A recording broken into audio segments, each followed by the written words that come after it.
Okay, so right now we're gonna have a chat with Reason the Mask because you know that he's real though, and he's gonna give us some intel about Boity's EP. So we know that he's on the track. Obviously, he has Boity on Satanoele. How did that come about, if I can ask? It's funny, Satanuele was supposed to be with Yanga, Yeah? and he blue ticked me for like 4 months. Yanga blue ticked me for Yanga 4 months. I heard Boity complaining or Yanga Natsonsa is the best one. Yanga always makes everybody wait. Yanga always makes everybody wait. But song was supposed to have Yanga. We were already in studio working on the project, so I asked her to jump on the song instead. And then 2 days before we dropped the song, Yanga sent the verse. So I don't know. Maybe that's the video. I'm gonna drop the video as a remix. Okay. Maravella, why Satanoele? You know what? It was a stupid thing that came up at a New Year's party with Questa, and we were just celebrating that it was New Year. And for me, like every year of life, every birthday and every New Year, because my birthday is smack dead in the middle of the year, so 30th of June. I always remember that, okay, I'm alive, so Satanunyin, because the devil's trying to kill you every day. Every day the man's just trying to take you out. So every time I make it, every year I survive, every year I live, I always remember that. So I was just messing around, and we were on the mic, and I kept saying Satanunyin, and then it became a song. Yeah, no, yeah, Taylor. So you also mentioned Hori. Not only did you guys do that track, but you had some stuff and some work that you also did when it comes to this project that Boity is dropping tomorrow. Yeah. Tell us a bit about that. I think generally you can consider me to be like sort of like the coach. You know what I mean? I think Boity is the team. In fact, Bash is the coach, and I'm the assistant coach. Okay. You know what I'm saying?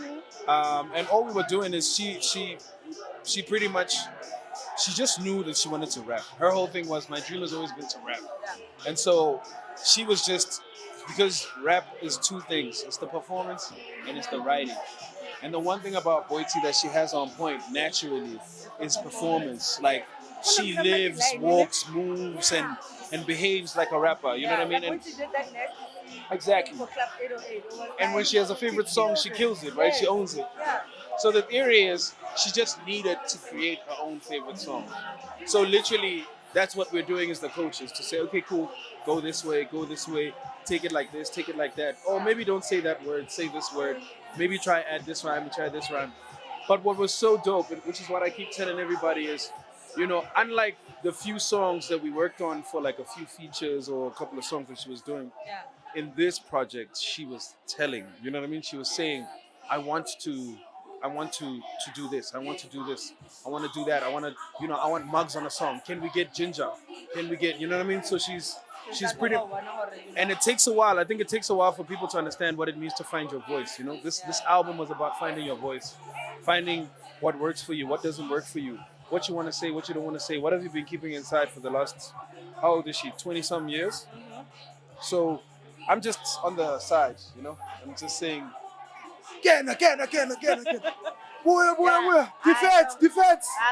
For the right assistant coach, because we see even some of the lines that she has, like the references of like your double HP, your Carve, those are like some cool stuff that it gets to be pulled through. Do you think we're gonna see more of her playing around in that Motswako space? Like what she said today is that she wants to get in Motswako. Do you think she'll be recognized more as a Motswako rapper, as like or more than a trap rapper?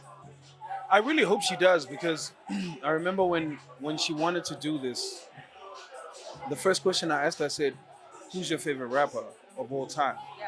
And she literally mentioned all the Motoko guys. She mentioned Morafe, she mentioned Kuli, she mentioned Double HP, but she sat on Double HP. She said, yo, man, like what Double HP did to her life is really, and and when you look around right now, there really isn't a Double HP. We're living in a world that has no Double HP, that has no sound like that, where he would give you like old school jams, he would give you bars, and he'd give you a really nice hook to just carry you. You know what I mean? And so I really hope she gets recognized in that space, because she's inspired by it. As much as she's into hip hop in general, she really is a Tswana chick from Potch who who like Motswako, you know what I Right. mean? And she really is trying to be in that space, you know. I think at least she got the heads up, you know what I mean? She got like the cosigns. She got everybody who really recognizes that as a place, you know. For me, I'm just hoping that at the end of the day, she really gets the story out. Because what I really enjoy about Boity is the story. She actually has a story. A lot of people like to take her at face value and say, "Oh, that's the girl with 3 million followers and gets 150,000 likes," and it's like, but you see why? You know what I mean? Do you get why? It's But I wanna, as assistant coach, don't you think, or you should have maybe pulled in another female rapper in the mix? Like, how come it feels like it's just a gents squad? Is it like a thing? What am I missing? because I wanted Boity to son niggas. Okay. Okay. I wanted to. Okay. I've always said to Boity. Yeah. Well, here's the other thing. Also, like, as a team collectively, I think it was decided a very long time ago that, the one thing that we want Boity to be set up against is actually the boys. Hip hop is so heavy on trying to get girls to compete with each other. You know what I mean? Like, I'm really happy that Nomuzi came through and pulled up and came to enjoy the show. And because every time when a female rapper pops up, they always put another female rapper next to her. And I'm like, but why don't you put a dude? You know what I mean? So when people are like, yo, that's Boity, Let's not look at gender. the chick on Club 808 Yeah. on the same song with Muggs. Yeah. Because that's all that matters. It's the song. You know what I mean? She has a lot of time on her album to still get into that. She has a lot of time to explore. There's not even a love song on the project. We still have to do those. Okay. We still have to, you know what I mean? But like, she really, really just wanted to rap, and I think Is this resonating with her life right now? Like the lyrical content, is it resonating to what's happening in her life? Is that why there's no love tracks? Is she maybe like, well, she's definitely in love. I can tell you that. She's definitely in love. She's definitely like inside. But I think it's what's resonating with her in terms of, everybody has got that doubtful thing about her. Like, you were just the presenter. And I fail it, I so it's like, okay, let's start with this. And also, I think that was technically my job in the team. My job in the team was to authenticate the stuff when it goes out, to say, look, you're going out to people who are already in this culture, who have been listening to rappers for years, and they know that you're doing this for like the last 3 years. So they will be hard and they will be critics. So you have to go through the first critic first. You know what I'm saying? So I think more than anything, it was just about ticking this box to say, can you rap? And she rapped. No, she definitely rapped. Yeah, Lila Kalume. Thank you so much for speaking to us on Carve Africa.